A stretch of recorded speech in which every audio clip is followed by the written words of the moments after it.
try to act like having a daughter, specifically a black daughter, is some type of curse. So you guys go back and finish watching that video. She's exactly right.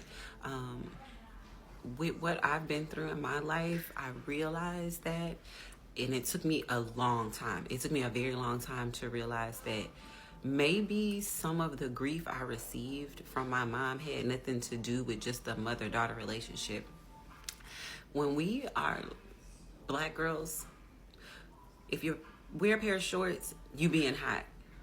But these words are coming from people who got pregnant as teenagers. These words are coming from people who had no guidance in their life, and they're judging you and you have no idea instead of teaching you.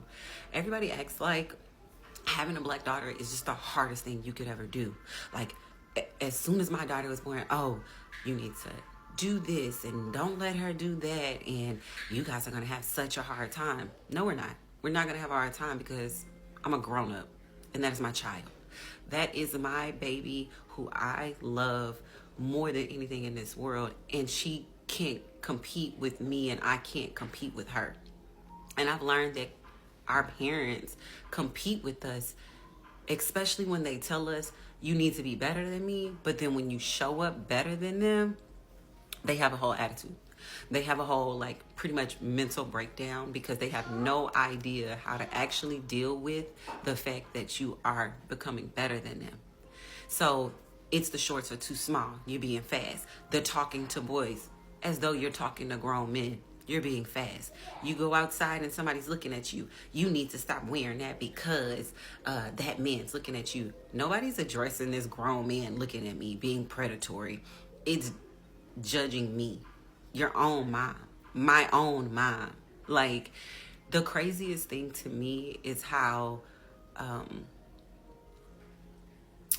mothers compete and are in active competition with their daughters, and then they don't understand why they cannot get it together, why they can't communicate, why their daughter don't want to tell them nothing, because it always seems like anything that I say is going to be used against me in the court of law.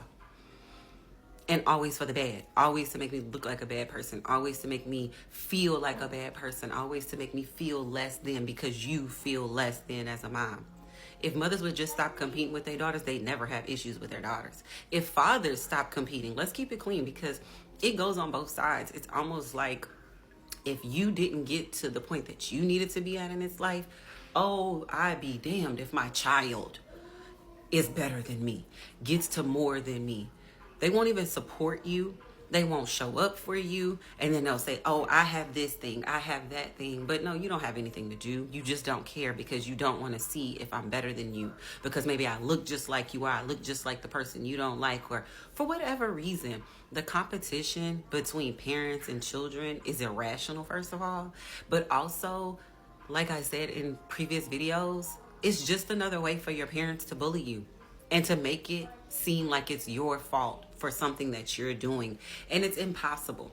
It's impossible that it's your fault at 11 years old. It's impossible that it's your fault at 12. It's impossible that it's your fault from 0 to goddamn 18. It's impossible because the person who you are supposed to be mimicking in this world is showing you a certain thing. So if you're learning it, then you're doing what you're supposed to be doing.